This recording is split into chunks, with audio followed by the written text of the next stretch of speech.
Un soir, presque comme les autres, à Stockholm, en Suède. J'ai reçu des informations concernant une possible fusillade dans le quartier de Hammarby-Sjöstad. Alors on va aller sur place, voir ce qui se passe. J'ai l'impression qu'on a affaire à une nouvelle nuit tragique à Stockholm, comme il y en a souvent. C'est un personnage comme on n'en rencontre que dans les quartiers les plus violents du Brésil ou des États-Unis. Employé de bureau le jour, Michael est paparazzi la nuit. Dès qu'un crime est signalé sur les fréquences de la police, il se rend sur place aussi vite que possible. Sur cette application, je peux aussi suivre le trafic aérien. Je peux suivre en direct les hélicoptères de la police. Quand je vois qu'ils tournent en rond comme ça, c'est souvent qu'il y a eu une fusillade. Michael a 80 000 abonnés sur son compte Instagram et ses publications ont de plus en plus de succès.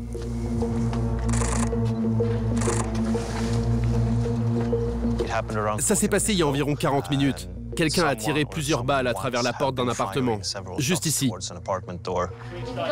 Passez sur le trottoir d'en face. La fusillade n'a pas fait de victimes, mais elle a mis en émoi un des quartiers les plus huppés de la ville. Reculez s'il vous plaît, reculez. Laissez-nous travailler tranquillement. Les voisins sont stupéfaits par l'irruption des armes à feu au pied de leur immeuble. C'est insensé ce qui arrive. Il y a seulement quelques années, on était l'un des pays les plus sûrs du monde. Cette femme a été sortie du lit par les détonations. Il y a des fusillades tout le temps. Ils sont complètement fous. J'ai peur pour mes enfants. Au fil des nuits passées dans le sillage des policiers, Michael est de plus en plus inquiet. Depuis le début de l'année, j'ai couvert 20 à 30 fusillades. C'est juste celle que j'ai couverte moi, mais c'est bien loin d'être le nombre total d'incidents. Depuis 2022, le pays enregistre chaque année plus de 300 règlements de compte entre bandes. Avec 4 morts par million d'habitants, contre 1,6 en moyenne en Europe, la Suède est devenue championne des morts par arme à feu. Pour les Suédois, le réveil est brutal. La Suède, le pays de Volvo et d'Ikea. Ses forêts à perte de vue et ses milliers de lacs. Le pays d'Abba. C'est une des dernières monarchies d'Europe. Le royaume a longtemps été le berceau du bien-être, de l'État-providence et de la prospérité. Champion de l'accueil des immigrants, en Suède, 1 habitant sur 3 est né à l'étranger ou enfant de parents nés à l'étranger. De l'activiste écolo Greta Thunberg à la Gay Pride, le pays est réputé progressiste, tolérant, inclusif. Depuis 2018, c'est aussi devenu le pays de l'ultraviolence.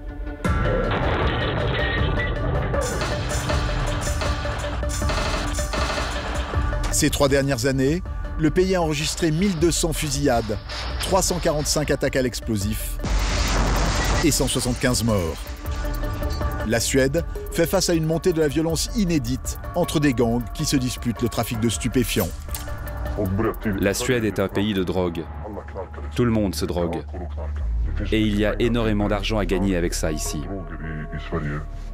En septembre 2023, le Premier ministre conservateur appelle au secours. J'ai convoqué le chef de la police nationale et le commandant en chef pour voir comment les forces armées peuvent aider la police dans son travail contre les bandes criminelles. La police, dépassée, découvre des meurtriers de plus en plus jeunes, d'à peine 15 ans parfois, prêts à tuer contre quelques milliers d'euros. Tu peux avoir 50, même 100 000 euros pour mettre une balle dans la tête d'un mec. Et en plus de l'argent, tu gagnes du respect. C'est de l'argent facile. Dans les quartiers les plus défavorisés, épicentre des violences, une large part des habitants s'estime abandonnés par l'État. Nous avons mené l'enquête dans les cités et les beaux quartiers, aux côtés des criminels comme aux côtés des policiers, dans les centres éducatifs fermés et dans les pas des militants d'extrême droite qui surfent sur ces violences. Il y a 10 ans, les gens nous voyaient comme des racistes et des nazis. Ils pensaient qu'on était contre eux, qu'on les détestait et que l'on ne voulait pas les aider. Mais aujourd'hui, c'est différent. Comment la montée des violences armées, a-t-elle fait exploser toutes les certitudes d'un pays longtemps considéré comme un havre de paix?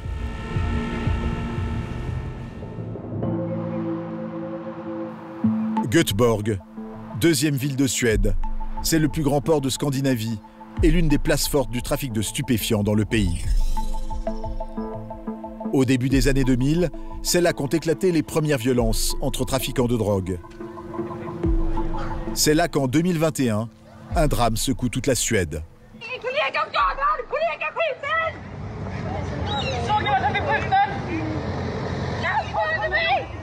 Horrifié, le pays assiste au meurtre d'un policier. Son nom était Andreas Danman. Cet officier de police de 33 ans a été abattu lors d'une fusillade. La scène se passe dans la cité de Biskopsgarden. Alors qu'il discutait avec des résidents, ce policier est assassiné à bout portant par un individu cagoulé. Quelques jours plus tard, un petit dealer de 17 ans est arrêté. À quelques kilomètres, aux portes de Göteborg, au milieu de la forêt, le quartier de Bergsjön. Le taux de chômage est 6 fois supérieur à la moyenne suédoise. 85% des habitants sont d'origine étrangère. La cité est en apparence tranquille, pourtant le quartier vit sous l'influence des trafiquants. Ce sont eux qui ont choisi nos interlocuteurs, ce groupe de jeunes qui gère un point de deal. On a eu l'autorisation de vous répondre par les boss du quartier. Sinon, on ne vous aurait jamais rencontré. Les conditions sont claires, pas d'interview avec les habitants et 30 minutes maximum avant de quitter les lieux. Tarkan, né en Suède, d'origine tunisienne, semble être le leader de la bande. D'emblée, c'est son jeune âge qui nous surprend. Tu as quel âge? J'ai 17 ans. Et ceux qui travaillent avec toi? Ils ont 14, 15, 16 ans. Moi, j'ai commencé à 12 ans, donc encore plus jeune. Ici, on vend de la drogue devant tout le monde. Cannabis, hashish, méthamphétamine, opiacés, kétamine et cocaïne. Les jeunes se sont installés au bord de cette allée. Ils ne se cachent pas, ils font ici partie du paysage. Même les mamans et leurs poussettes ne semblent pas perturbés par la présence de ces adolescents masqués. Les gens n'ont pas peur de vous voir comme ça au milieu du quartier? C'est normal pour les habitants de la cité. Les gens sont habitués et conscients de la criminalité dans le quartier. S'ils parlent avec la police, on va leur rendre visite. Ils devront quitter le quartier et leurs familles seront menacées. Enfants d'immigrés venus d'un peu partout, ces jeunes sont tous nés en Suède, mais ils ont du mal à se considérer comme Suédois. La Suède, c'est pas une société, mais deux. Il y a la jolie société que le monde entier voit et l'autre société, les cités. Et la vie n'est pas facile ici. Les gens ne veulent pas vendre de la drogue. Mais ils n'ont pas d'autre choix. Quand tu grandis ici, ton voisin vend de la drogue. Tout le monde trempe dans des activités illégales. Vous pensez pas que ça serait mieux d'aller à l'école? Certains pensent que l'école va les aider. Moi, j'y vais pas. Ça dépend de ton état d'esprit. Tu peux miser sur l'école ou sur la rue pour te créer des opportunités. La police suédoise estime que 3 jeunes rejoignent chaque jour ces bandes qui sévissent dans les banlieues défavorisées. Ils seraient les petites mains de gros bonnets du trafic de drogue. Pendant plusieurs jours, nous avons multiplié les contacts avec un important narcotrafiquant de Göteborg.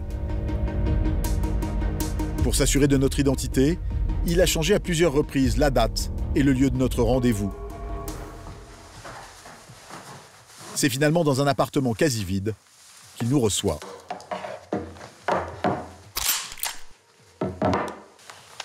C'est de la coke pure à 98%. Vous pouvez venir ici au-dessus pour sentir l'odeur de la coke. Tout ce que nous saurons de lui, c'est qu'il est originaire des Balkans et qu'il a une trentaine d'années. Je vends 5 à 10 kilos de cocaïne par mois. 5 à 10 kilos de hashish par semaine. Et environ 20 kilos d'amphétamine par mois aussi. Il dit bien gagner sa vie et il ne manque pas d'idées marketing pour fidéliser ses clients. Là, c'est de l'ecstasy, 5000 pilules par paquet. Là, je vends de l'ecstasy Super Mario, là du Black Tesla, Ici du Red Bull, et là en forme de bouteille de Heineken. C'est une manière de vous différencier de vos concurrents? Oui, c'est ça. Sur n'importe quel réseau social, tu peux acheter de la drogue, comme dans un marché. Aujourd'hui, je ne suis plus vraiment sur le terrain à vendre de la drogue. Je gère depuis chez moi. J'envoie des gens livrer pour moi aux adresses des clients. La livraison à domicile implique toute une armée de coursiers pour fournir les consommateurs. Il y a toutes sortes de gens qui veulent travailler pour nous. Des personnes âgées, des pères et des mères de famille, des enfants, tous les âges. Mais les plus jeunes, c'est ce qu'il y a de mieux. On les paye moins, ils sont inconscients et ils prennent plus de risques. Il n'y a vraiment pas mieux qu'eux. Mais vous n'avez pas de scrupules à travailler avec des gens si jeunes? Non. Ceux qui ne veulent pas, ils peuvent toujours rentrer chez eux. Jouer au foot ou jouer aux jeux vidéo. En ce moment, il y a beaucoup de conflits entre les gangs. Et il y a même des conflits internes dans certains gangs. Cette criminalité ultra-violente gagne désormais tout le pays. Aucun quartier n'y échappe, pas même le quartier de Telefonplan, au cœur de Stockholm. C'est là qu'habite Mika, 56 ans. Viens, on va passer par le parc. C'est un des quartiers les plus chics de la ville. Le papa est venu chercher son fils, Louis, à l'école. 1 kilomètre seulement sépare l'établissement de leur appartement. Sur le chemin, 2 règlements de compte ont eu lieu en 5 mois. Il y a eu une fusillade ici. Il y a 3 semaines environ. Tout le quartier était sous le choc après ça. On lisait ce qui se passait dans les journaux, mais on n'y était pas directement confronté, parce que ça arrivait dans la périphérie de Stockholm. Maintenant, c'est à la porte de notre maison. Et on doit faire face aux questions de ce petit gars ici, par exemple, qui me demande si cet endroit est sûr ou pas. L'autre fusillade a eu lieu juste là. Un père de famille assassiné en pleine nuit dans une villa. L'épisode avait inquiété toute la Suède. C'est vraiment perturbant de voir comment les choses ont évolué cette année. Mika habite dans ce bel appartement, avec sa femme Anna. Ce couple de Suédois forme une famille recomposée. Ils ont 5 enfants, âgés de 10 à 28 ans. Alors chérie, ça va? Oui. Qu'est-ce que tu as fait aujourd'hui?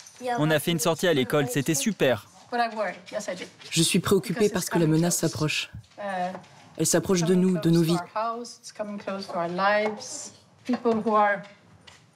Les gens de la classe moyenne ou riche qui achètent de la drogue de façon récréative, ils cofinancent le crime organisé.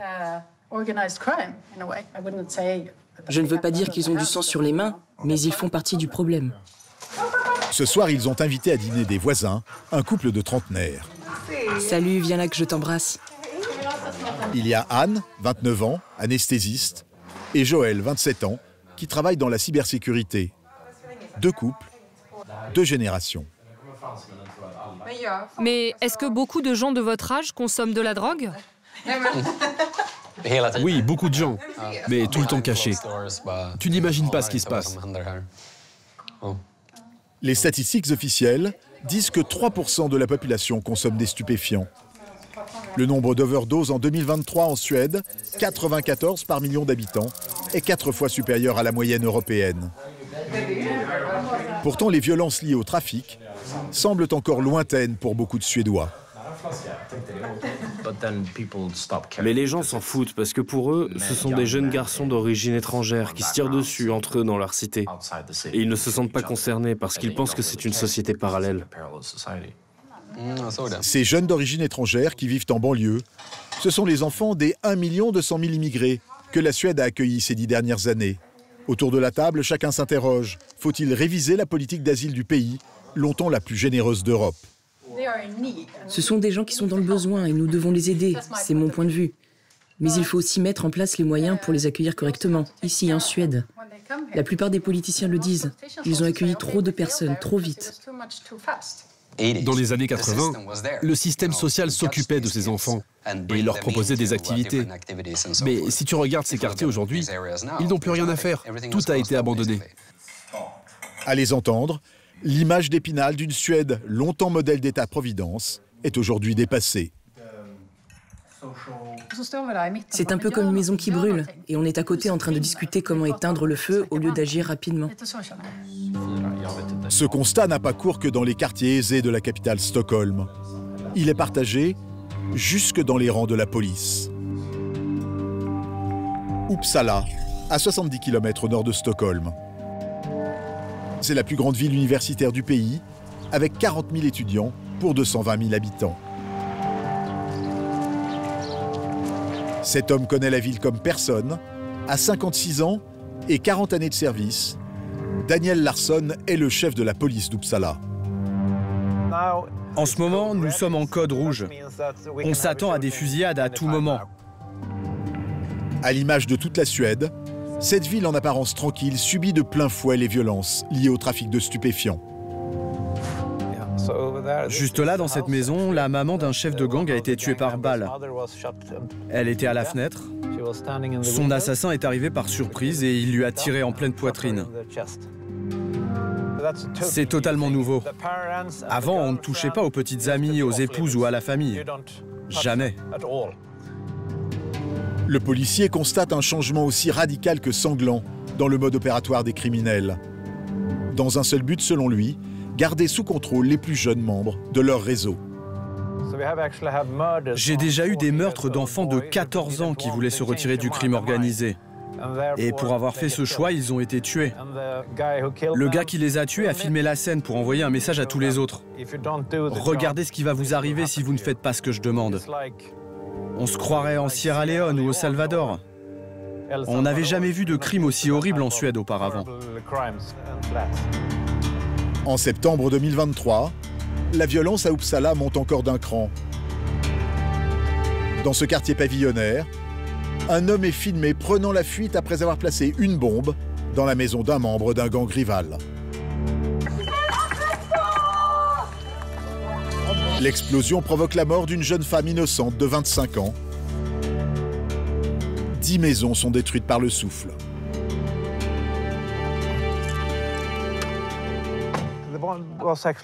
La bombe a été placée entre les deux maisons. Mais la personne qui a placé l'explosif l'a mis sur le mauvais mur. Vous étiez là quand c'est arrivé? Oui, c'était affreux. Je n'oublierai jamais les cris de la mère. Je ne sais pas comment les parents ont fait pour survivre à l'explosion. On espère que ça va aller, et que ce n'était qu'un cas unique, mais c'est horrible. C'était le pire moment de ma vie. Le gouvernement suédois investit des milliards d'euros pour embaucher des policiers. Mais le nombre d'agents, 1,9 policiers pour 1000 habitants, reste bien en dessous de la moyenne européenne, 3,2 policiers pour 1000 habitants. Ce jour-là, les agents ont été appelés à Gottsunda, le plus gros point de deal de la ville. Deux individus suspects habillés en noir, peut-être des guetteurs. Ils se déplacent en trottinette en direction de l'église. Ok, on se dirige dans leur direction. Ça fait un moment que t'es ici? Ça fait combien de temps? 2 minutes. On a reçu un signalement de 2 jeunes en trottinette. Tu les as vus? Non, non. Ok, merci. Personne n'a rien vu, personne n'a rien entendu. La police fait face à la loi du silence. Tu n'aurais pas vu 2 gars habillés en noir qui se déplacent en trottinette? Non. Ces jeunes, ils ont des yeux derrière la tête. Ils savent presque instantanément quand on est dans le coin. Et ils disparaissent. Au jeu du chat et de la souris, les dealers gagnent souvent la partie. Daniel Larsson en est parfaitement conscient. Pourtant, la police de proximité reste pour lui l'arme la plus efficace. Il n'y a pas grand monde par ici. Même lorsque la cité semble déserte. Hey. Salut la police! Salut les enfants! Les 2 hommes tiennent à montrer une présence permanente. Bonjour, je peux vous aider? Non, pas trop, juste. Tout va bien pour vous? Oui, c'est calme. Aujourd'hui, les guetteurs resteront introuvables. On va voir s'ils ne nous ont pas crevé les pneus de la voiture. Malgré la mobilisation constante de ces hommes, le policier sait que son pays a besoin de beaucoup plus. Vous êtes optimiste pour le futur? Non. Non, vous ne l'êtes pas? Non. On ne peut pas réparer le pays si facilement. Ça pourra s'arranger si le gouvernement met de l'argent dans les services sociaux, dans la psychiatrie pour les adolescents. Il faut aider les jeunes en investissant dans le système scolaire et faire beaucoup plus de prévention pour que les jeunes n'entrent pas dans la criminalité. Mais ça va coûter beaucoup d'argent. Et il faut le faire pour au moins les 10 ou 20 prochaines années. Au contraire, ces 10 dernières années, le budget de la protection sociale hors retraite a diminué de plus de 16%. C'était 8 216 € par habitant en 2012, contre 6 849 € en 2022. Sur la même période, le nombre de morts par arme à feu a lui été multiplié par 3. La Suède a vu les armes proliférer de façon incontrôlable. Jalle Poljärevus, le responsable des services de renseignement d'Uppsala, nous emmène dans ce qui ressemble à une armurerie. Sauf qu'il s'agit uniquement d'armes confisquées à des criminels. On saisit des pistolets avec des silencieux. Avant que la balle ne vous atteigne, les gens n'ont pas le temps de comprendre ce qu'il se passe. Vous pouvez seulement entendre... Ça, c'est un pistolet automatique de 9 mm, un Scorpion Czech. C'est un petit pistolet facile à cacher. Vous pouvez installer un support pour le stabiliser et l'utiliser comme ça. C'est aussi l'une des armes les plus rapides qui existent, capable de tirer 850 coups à la minute. Les raids de la police ont permis l'an passé de saisir près de 2000 armes comme celle-ci.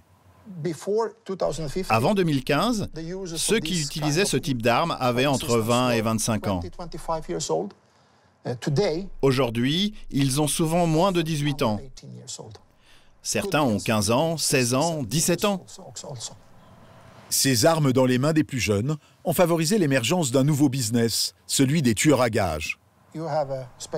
Regardez cette discussion que nous avons trouvée sur une messagerie cryptée. Quelqu'un écrit « Meurtre pour 20 000 €. Allez à l'endroit indiqué et tuez quelqu'un qui porte une casquette Gucci. Il faudra l'achever si vous voulez toucher l'argent. » Nous voyons un grand nombre de ces messages. Les victimes, souvent très jeunes, sont aussi elles-mêmes impliquées dans la délinquance. Installé en Suède depuis 25 ans, Séverin Tchakouté est d'origine camerounaise. Père de 4 enfants, il menait une vie tranquille jusqu'à cette nuit du réveillon 2020. Aux environs de 3 h du matin, que j'ai été réveillé et qu'il fallait venir vite à l'hôpital. Et puis le médecin nous a dit c'est moi qu'on attendait parce qu'il y avait une décision qu'il fallait prendre. Son fils est maintenu en vie artificiellement après avoir reçu une balle en pleine tête. La balle était tellement profonde que ça ne servait à rien. La décision était de tout arrêter. Vincent n'avait que 19 ans. C'est quelque chose que je vivrai avec tout le reste de ma vie, quoi. Bon, on doit avoir le courage, la force, parce que j'en ai 3 autres, il faut veiller sur eux. Vincent a eu une adolescence cabossée. À 15 ans, il est condamné pour cambriolage, tir de mortier d'artifice sur la police et délit lié aux stupéfiants. Il s'enfuit de plusieurs institutions pour mineurs où il a été placé, pour rejoindre le quartier de Rinkeby, en grande banlieue de Stockholm, où il a grandi avec sa mère. Ça, c'est Rinkeby. C'est considéré un peu comme un ghetto, qui n'est pas vraiment un ghetto, comme à la française, quoi. Rinkeby est surnommé Little Mogadiscio par les Suédois, en référence à la présence d'immigrés est-africains qui représentent 97% de la population. Cette cité propre, aux bâtiments impeccables, est considérée comme la ville la plus dangereuse de Suède. 10 tués par balle par an, en moyenne, ces 4 dernières années. Vincent était suspecté par la police d'être affilié au gang local des Chottas, un des réseaux de trafiquants les plus meurtriers du pays, très présent sur les réseaux sociaux. Je savais qu'il traînait avec ces gens, mais il me dit non papa, on ne fait rien de mal, c'est juste des amis, voilà, on traîne ensemble, on ne fait pas de trucs. Il avait pourtant passé 1 an derrière les barreaux pour port d'armes illégales. Quelques mois après sa sortie de prison, sur cette vidéo tournée dans la voiture où il se trouvait avec ses amis le soir de son assassinat, Il portait un gilet pare-balles. Il était garé quelque part là, et quand il s'est fait tirer à la tête, la voiture a roulé quelques mètres, et tous ont pris fuite. Tous les jeunes du coin savent exactement qui avait fait quoi, mais bon, personne ne voulait témoigner dans une sorte d'omerta. Une omerta que Séverin a tenté de briser en offrant une récompense de 3 000 € à quiconque permettrait de retrouver l'assassin de son fils. Comme personne ne veut vivre les représailles, tout le monde préfère se taire, quoi. Les 7 prévenus dans l'affaire ont tous été relâchés, faute de preuves. Qui sont ces adolescents qui participent à ces règlements de compte meurtriers entre gangs rivaux? Un trafiquant de drogue de Göteborg a accepté de nous mettre en relation avec une bande de mineurs avec qui il est en contact. On est à la station de métro. Je vois Subway, mais je vous vois pas encore. Là, je te vois. Ouais, je vous vois, c'est toi. Le rendez-vous a lieu dans leur cité de Tinnered, devant l'école primaire. Ces jeunes se considèrent comme des mercenaires du crime. Darko, le jeune homme qui nous accueille, est d'origine albanaise. Ses collègues, âgés de 15 à 18 ans, sont aussi des enfants d'immigrés de Somalie, des Balkans ou d'Afrique du Nord. Nos missions sont principalement le transport d'armes et beaucoup de livraisons de stupéfiants. Ça peut être aussi des agressions à main armée. Avec ça, on gagne beaucoup d'argent. C'est facile pour vous de vous procurer des armes? Oui, avec les bons contacts. C'est pas difficile. En 1 heure, je peux en avoir une entre les mains. On a besoin d'armes pour se protéger des autres gangs, surtout pour gagner du terrain en centre-ville. C'est là où il y a de l'argent à faire. Vous ressentez aucune culpabilité à utiliser des armes? Si, on en ressent, mais on n'y pense pas. On pense à ce que la personne a fait. Si lui pouvait nous tuer, il le ferait. La première fois que tu ôtes une vie, ça pèse sur ta conscience et après, ça devient une habitude. Nous n'avons aucune preuve qu'ils aient déjà utilisé des armes pour tuer. Mais les détails de leur discours totalement décomplexés sont glaçants. Et leur usage de la violence, justifié par une seule motivation. Tout ce qui compte, c'est l'argent. Oui, tout ce qu'on veut, c'est de l'argent. L'argent et le pouvoir. Et avec vos parents? Mes parents ont laissé tomber il y a longtemps. La première condamnation que j'ai eue pour attaque à main armée, j'avais 14 ans. Mes parents ont compris que j'étais déjà dans ce monde et qu'ils ne pouvaient rien faire. Je ne peux pas sortir de cette vie. Ça ne s'arrêtera jamais. Soit tu finis derrière les barreaux, ou 6 pieds sous terre. La quasi-totalité des victimes de fusillade sont des membres de gangs qui tombent lors de règlements de compte. Ces jeunes sont embauchés par des garçons à peine plus âgés qu'eux. Anders a la trentaine et déjà 15 ans de carrière criminelle. Mon parcours criminel a commencé quand j'avais 14-15 ans. J'ai tout fait. Extorsion, kidnapping. J'ai participé à la planification de meurtres. Vous-même, vous avez essayé de tuer quelqu'un? Oui, c'est arrivé. Anders a passé 2 ans en prison pour trafic de stupéfiants et possession illégale d'armes. Si on emploie des jeunes, c'est parce que quand on est dans le business comme moi depuis plusieurs années dans la même ville, la police sait qui tu es, où tu es et ce que tu fais. On prend aussi des jeunes femmes pour déplacer des armes ou de la drogue. Elles passent plus facilement à travers les radars de la police. Nous avons rencontré plusieurs de ces jeunes femmes. Certaines ont accepté de nous parler, loin de leur quartier, dans le centre de Göteborg.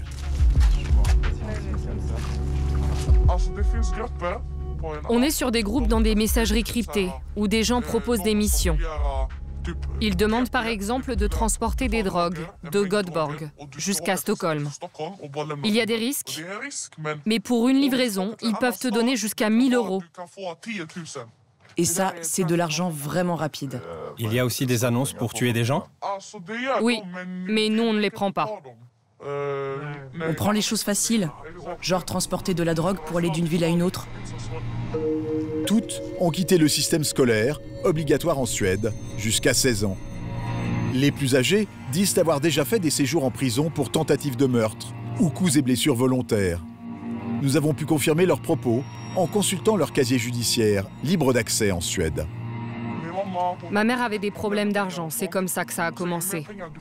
Tu vois l'argent tomber et t'en veux plus. Et du coup, tu acceptes des missions pour gagner toujours plus. Ça a dû commencer pour moi quand j'avais 11 ans. C'est une bulle. Quand tu es dedans, c'est compliqué d'en sortir. Les jeunes délinquants en Suède profitent d'une loi particulièrement tolérante. C'est tellement facile de gagner de l'argent. Nous, les jeunes, on le fait parce que l'on sait très bien que si on se fait choper, on prendra 4 ans maximum dans un 6. C'est les centres éducatifs pour mineurs. C'est comme un parc d'attractions. Quand on va là-bas, ça ne change rien. En Suède, si tu es mineur, tu peux tuer 10 personnes et avoir 4 ans maximum dans ces établissements. La jeune femme exagère, mais la Suède privilégie clairement la réinsertion à l'enfermement. Un mineur de moins de 18 ans convaincu de crime ne risque pas plus de 4 ans de prison. Et il ne sera pas pris en charge par l'administration pénitentiaire, mais par les services sociaux.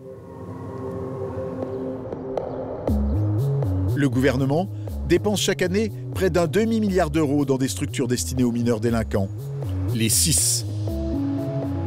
Nous avons pu passer une journée dans l'un de ces centres, à Linköping. L'endroit a des allures de campus universitaire, avec une connotation pénitentiaire. Le directeur nous montre une unité construite en urgence pour répondre à une demande qui explose. Ces 2 nouveaux départements vont ouvrir dans une semaine. Les places ne se libèrent pas aussi vite qu'on le souhaiterait. De plus en plus de jeunes doivent être pris en charge et protégés. Au total, le centre héberge une trentaine de jeunes. Voilà une chambre. Ça ressemble à une chambre d'hôtel. Le délai pour qu'une place se libère est de 2 mois.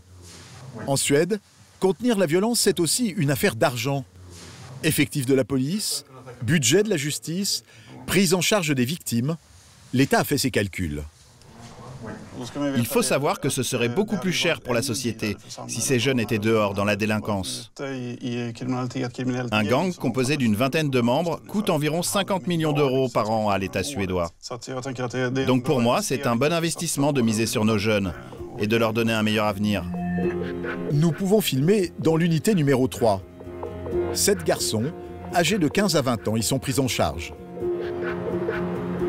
Ici, la philosophie n'est pas de punir les jeunes délinquants,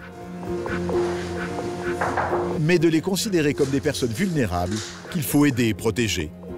Zaïb, il est 9 h, tu te lèves? Pas d'horaire imposé pour le lever, c'est le personnel qui joue le rôle de réveil. Je commence à 10 h. Tu peux te lever quand même. Voilà comment on vit. Il y a une télé, des films, des DVD, un lit, ça suffit. C'est pas la prison, c'est bien mieux. Zaïb a 17 ans, il est suspecté de meurtre. Il a été placé en 6 jusqu'à la fin des investigations. Salut Zaïb, comment tu vas ce matin? Tous les jours la putain de même question, toi. Depuis 5 mois qu'il fréquente le centre, Zaïb connaît bien les éducateurs. On dit bonjour Zaïb. Le personnel est nombreux, il y a un encadrant par pensionnaire. Comment ça va ton pied? Tu t'es fait quoi? Je peux même pas marcher. La situation peut toujours dégénérer. Bon, il est où ce putain de docteur? Je te jure, il a 10 minutes pour venir. Sinon, je vais m'énerver. Non, tu ne feras pas ça. Je te promets, la prochaine fois, je demande pas gentiment. Non. Sur les 7 résidents du bâtiment, 5 le sont pour des activités en lien avec des gangs de quartier. Quelqu'un veut du café? Tentative de meurtre, trafic de drogue, violence avec armes, escroquerie ou kidnapping. La plupart d'entre eux ont déjà un lourd passif dans la délinquance. Et ils ont déjà passé plusieurs séjours en centre éducatif. Chaque nouvel arrivant bénéficie de plusieurs entretiens personnalisés. Est-ce que tu te disputes facilement? Ça dépend. Zoran, 17 ans, est arrivé il y a une semaine. Il faut aussi apprendre à trouver les qualités positives de ces jeunes et les mettre en valeur, au lieu de répéter ce qui est mauvais. Ils le savent déjà, on leur a dit toute leur vie. Valoriser les adolescents pour les motiver. Ingela et ses collègues en font une priorité. Amir, t'as anglais à 10h et maths à 11h. Non, moi j'y vais pas, je reste ici. Non, tu sais ce que ta professeure a dit hier. Tu es proche de réussir tes examens. Pour Eline, l'éducatrice, les 200 mètres qui séparent leur quartier du bâtiment scolaire sont toujours un moment critique. Salut les mecs! Elle doit éviter que les pensionnaires des différentes unités puissent se croiser ou discuter. Pour ce matin, c'est raté.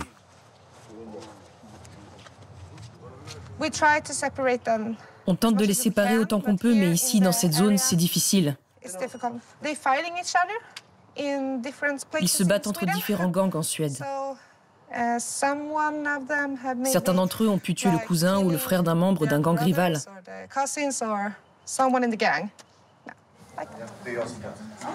Suivre des cours n'est pas obligatoire. C'est bon, tu commences à bosser? Il me faut un stylo. Mais s'ils acceptent d'aller à l'école, ils bénéficient en retour de certains avantages, comme des permissions de sortie ou des droits de visite. Là, c'est les maths de première année de lycée. Moi, j'ai fini mon école primaire, mais pas le collège, alors c'est difficile. Chaque élève a son professeur particulier. 6 x 6, ça fait... 6 x 3, 18. Des conditions incroyables qui ont un prix. Un jeune ici coûte 1 350 € par jour à l'État et à la commune. Derrière son attitude dilettante, Zaïb sait que ce centre est aussi pour lui un cocon protecteur. Parfois, je me demande à quoi ma vie ressemblera quand je sortirai d'ici. Ici, la vie est belle, j'ai pas besoin d'avoir des yeux dans le dos. Mais quand je rentrerai chez moi, ça ne sera pas pareil. Il faudra peut-être que j'ai un flingue et un gilet pare-balles pour me protéger. Mirko, arrêté pour trafic de drogue et violence armée, en est à son 4e séjour. Il doit sortir dans 5 mois. Depuis que je suis jeune, je suis enfermé. J'ai 19 ans et j'ai rien fait de ma vie. J'ai toujours été en cavale. Ça ne vaut plus le coup, cette vie dans l'illégalité. En plus, maintenant que je suis fiché, la moindre erreur, ça sera la prison ferme. Donc ça aussi, ça m'aide à réfléchir. Mais mon prof est un génie, alors je vais m'en sortir. De retour dans leur unité, les écoliers sont contrôlés. Au-delà d'objets dangereux qu'ils auraient pu dérober dans les salles de classe, les éducateurs cherchent surtout à empêcher des téléphones d'entrer illégalement. Dans l'enceinte du centre, les communications sont interdites. Les contacts avec le monde extérieur doivent être validés par l'encadrement et limités au strict minimum. La cour, cerclée de barbelés, rappelle aux adolescents qu'ils sont privés de leur liberté de mouvement. C'est comme ça qu'on allume nos clopes. Pourquoi? C'est pour la sécurité, parce que si j'ai un briquet, je pourrais foutre le feu à tous les bâtiments, tu vois. L'État a beau mettre les moyens, le système a ses failles. Entre ces murs, des criminels déjà confirmés côtoient des adolescents en simple perte de repères.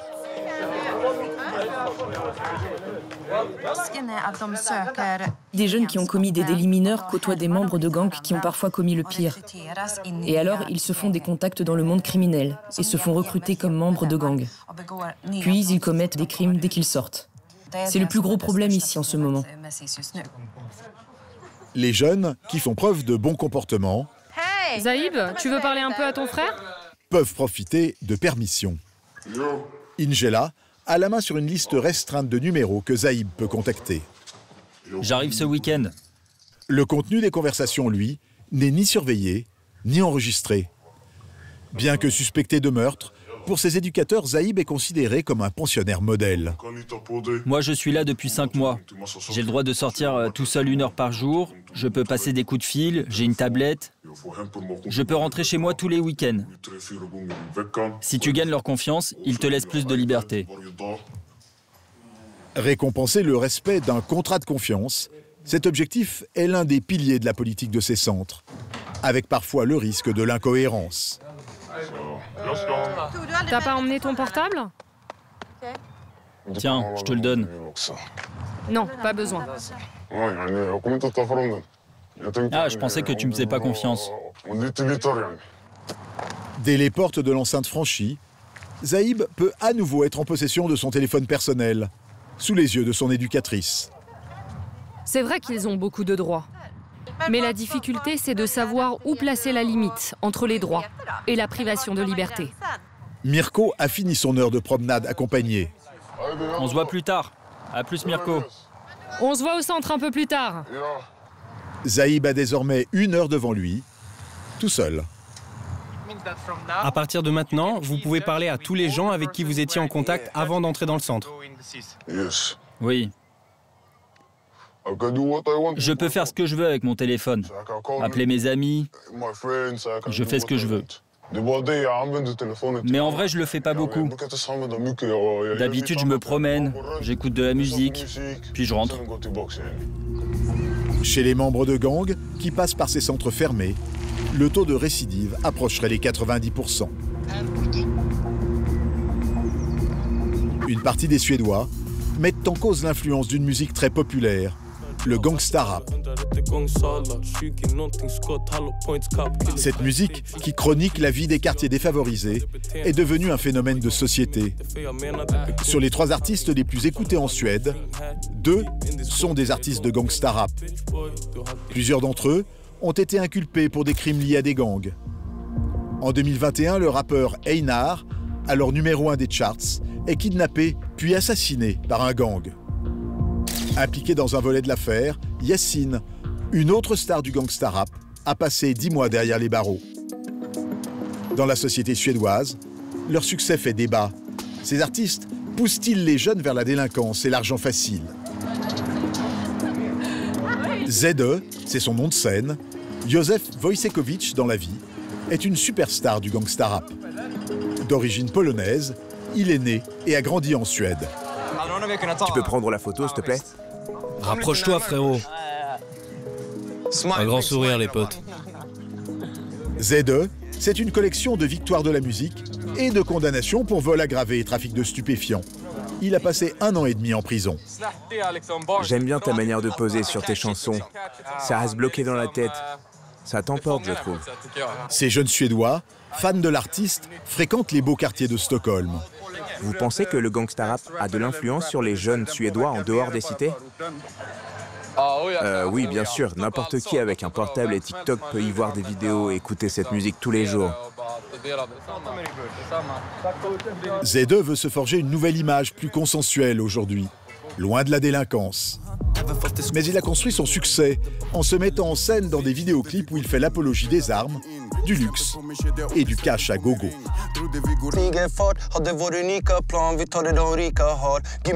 C'est pendant son séjour en prison qu'il a écrit son premier album. Quand je parle de mes expériences personnelles, je sais que ça peut aussi aider d'autres gens. Mais dans vos clips, on voit beaucoup d'armes, de l'argent facile. Vous pensez que c'est des bons conseils? Les jeunes peuvent aussi être influencés par Netflix ou par les jeux vidéo violents. C'est vrai que certains jeunes peuvent mal interpréter mes vidéos. Le gangsta rap raconte l'univers de la délinquance, mais aussi une société qui résiste à intégrer ces Suédois d'origine étrangère et qui représente aujourd'hui 1 habitant du pays sur 3. Je ne cherche pas à glorifier le crime. Je raconte juste ce qu'il se passe ici. Si tu cherches une cause au problème de la violence, ce n'est pas vers le gangsta rap qu'il faut te tourner. C'est à l'État de faire le travail. Et il y a plein d'autres problèmes à régler avant ça. Pour lui, le problème numéro 1, c'est le racisme. Si la police nous arrête, ce sera rigolo. On va les filmer, nous aussi. Nous l'accompagnons dans une banlieue de la capitale. C'est ici que j'ai grandi. Il y a des caméras partout. Ils surveillent chaque coin du quartier.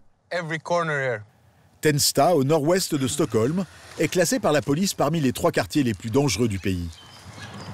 Quand je reviens ici, j'ai de l'acide lactique dans les jambes. J'ai envie de courir. En fait, c'est du stress post-traumatique. Quand j'étais petit, chaque fois que je voyais la police, je courais, car nous étions dans des affaires louches. On trafiquait, on faisait toutes sortes de choses. Ici, les habitants sont essentiellement des réfugiés qui ont fui la guerre dans leur pays. Ils ont fermé les endroits où les enfants pouvaient jouer. Avant, tu pouvais jouer au ping-pong, au billard. Il y avait un centre de loisirs. Ils nous ont abandonnés.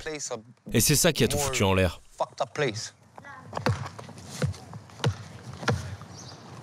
Hé mec, il n'y a pas beaucoup de Suédois ici. L'intégration, c'est un concept qui n'existe pas. Il n'y a que des immigrés ici. Ils ont entassé tous ces gens ensemble, comme des cafards. Le gouvernement le sait, le peuple suédois le sait. C'est juste qu'ils ne veulent rien faire à ce sujet. Cet endroit a été oublié. Dans cette nation, qui a toujours été attentive aux droits de l'homme et fière d'accueillir des réfugiés, l'intégration est à bout de souffle. Apprentissage de la langue, formation professionnelle, aide sociale, regroupement familial, le pays a longtemps été à l'avant-garde de l'accueil des immigrants. Ces 30 dernières années, le Royaume de Suède a accueilli 2,5 millions d'étrangers, fuyant les guerres en Afrique, en ex-Yougoslavie, dans les Balkans et au Moyen-Orient. En 2015 encore, le pays a ouvert ses portes à 160 000 réfugiés syriens, plus que n'importe quelle autre nation européenne. Et puis les centres d'accueil ont saturé, les budgets ont fondu et le modèle s'est lézardé. Omar El Mali, fils d'immigrés libanais, est né en Suède.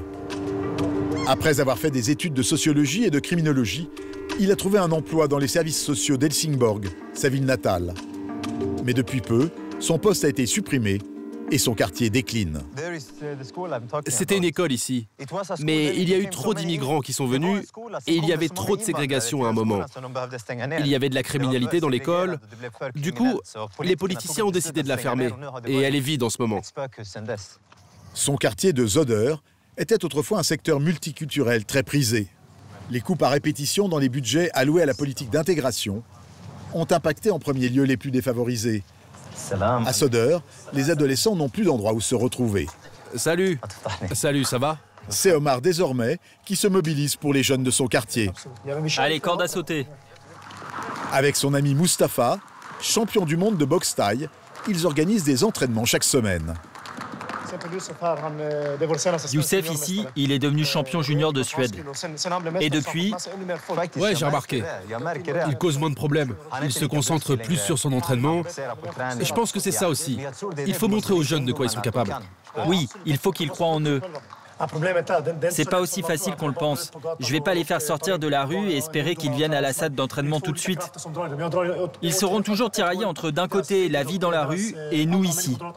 Je me bats contre des concurrents solides. C'est le cas de Youssef Chama, un jeune Libanais qui a remporté le championnat de Suède à l'âge de 16 ans. Quand je suis venu en Suède, je traînais avec beaucoup de jeunes qui causaient des problèmes et qui tentaient de m'impliquer dans leurs affaires. Mais depuis que je viens m'entraîner ici et que j'ai rencontré Mustapha, ils m'aident beaucoup dans la vie. Les parents d'Omar sont d'origine syrienne et libanaise. Tous deux sont arrivés en Suède il y a plus de 30 ans comme réfugiés. Accueillis à bras ouverts, ils avaient alors aussitôt obtenu un passeport suédois. C'était un pays de rêve. Vraiment super. Et j'aime la Suède. Je suis venue ici sans ma mère. Et je sens que la Suède est ma mère. On m'a aidée. Et au bout de 6 mois, je parlais suédois. Quand Omar est né, ma sœur a dit qu'il avait droit à avoir plusieurs nationalités. Mais j'ai dit non. Omar ne sera que suédois. 30 ans plus tard, Gian a déchanté. Avec son salaire de puéricultrice, elle doit faire vivre toute sa famille. Ses enfants, Omar et Hassan, sans travail malgré leur diplôme, vivent toujours chez elle. On a grandi dans une génération où on nous promettait plein de choses. On nous disait, si vous étudiez, tout va bien se passer pour vous. Avec en tête le rêve suédois de faire des études et acheter une maison et une Volvo. Mais c'était un mensonge. On se demande comment on va faire pour vivre ici, si la situation empire. Il faut penser à nos enfants, ils sont suédois. C'est leur pays. En Suède, avec la montée des violences, le ton à l'encontre de la population issue de l'immigration s'est durci. Tu vas peut-être pas être d'accord avec moi, mais la vérité c'est qu'il y a beaucoup d'immigrés qui ont mal agi. D'un côté, je comprends les Suédois, ils en ont assez. Mais il faut qu'eux aussi comprennent qu'ils ne peuvent pas tous nous mettre dans le même panier. Pour l'extrême droite, c'est cette politique d'asile généreuse qui aurait alimenté violence et délinquance. Södertälje, à 1 heure à l'ouest de Stockholm. Cette cité industrielle a connu de nombreux épisodes de violence liés aux gangs. L'extrême droite, ce sont les démocrates de Suède, les SD, deuxième force politique du pays depuis les législatives de 2022. Depuis 3 ans, ils font une percée fulgurante dans les quartiers aisés. Bonjour, vous savez pour qui vous allez voter pour les élections européennes? Non, pas encore. Bonne journée. Ces élus locaux d'extrême droite sont en campagne à la veille des élections européennes. Le programme des SD est clair, la fin de l'immigration et le renvoi d'une partie des étrangers dans leur pays d'origine. Je pense que c'est le meilleur parti en ce moment, les plus réalistes. Après un passage dans le centre-ville, c'est dans les quartiers défavorisés que les SD veulent convaincre. Dans le district de Rona, 90% de la population est issue de l'immigration, taux de chômage 50%. Le SD? Mais il n'y a que des étrangers dans le quartier. On le sait bien. C'est notre groupe d'électeurs qui augmente le plus vite. Mais vous n'êtes pas raciste? Non. N'oubliez pas d'aller voter. Andrea martèle les intentions de son parti pour en finir avec la criminalité, doubler la durée des peines de prison et abaisser l'âge de la responsabilité pénale de 15 à 13 ans. Qu'est-ce que vous pensez de la situation dans la ville en ce moment? Elle n'est pas bonne malheureusement. Ça s'est dégradé beaucoup ces derniers temps. On a peur de sortir quand il fait nuit. Profiter du sentiment d'insécurité de la population est un de leurs meilleurs atouts. Jetez un œil à notre programme et surtout allez voter. De plus en plus d'immigrés de 2e ou 3e génération, ayant obtenu la nationalité suédoise, partagent aujourd'hui les idées de cette droite extrême. Vous parlez suédois? Vous parlez arabe? C'est le cas de Sami, un Palestinien devenu militant dans les rangs du SD. Tiens, c'est notre programme pour les élections européennes. C'est l'insécurité qui l'a fait adhérer au parti. Il y a 10 ans, les gens nous voyaient comme des racistes et des nazis. Ils pensaient qu'on était contre eux, qu'on les détestait et que l'on ne voulait pas les aider. Mais aujourd'hui, c'est différent. Si on regarde où les crimes se passent dans la ville, c'est dans ces quartiers. Et ce sont les étrangers qui habitent ici, qui sont en première ligne face à la violence. Ce ne sont pas les Suédois. Eux, ils ont quitté ces quartiers depuis longtemps. Le SD, parti à l'origine fondé par des membres de groupuscules néo-nazis à la fin des années 80, a depuis poli son image et adapté son discours. Nous avons eu de gros problèmes pour avoir accueilli autant de gens. Mais ce n'est pas les gens le problème, c'est la politique. Moi, je suis venu en 2015. Je me suis battu pour y arriver, j'ai travaillé. Maintenant, j'ai 2 entreprises, presque 25 employés. C'est super. C'est ce qu'on veut des personnes qui viennent ici. Qu'elles fassent un effort, qu'elles contribuent. Je pense pas qu'on doive rester chez soi et vivre avec des aides sociales. Tu es venu là, donc bats-toi. Tu viens dans un pays, tu dois le respecter et respecter ses lois. Vous pensez voter pour eux alors? Peut-être.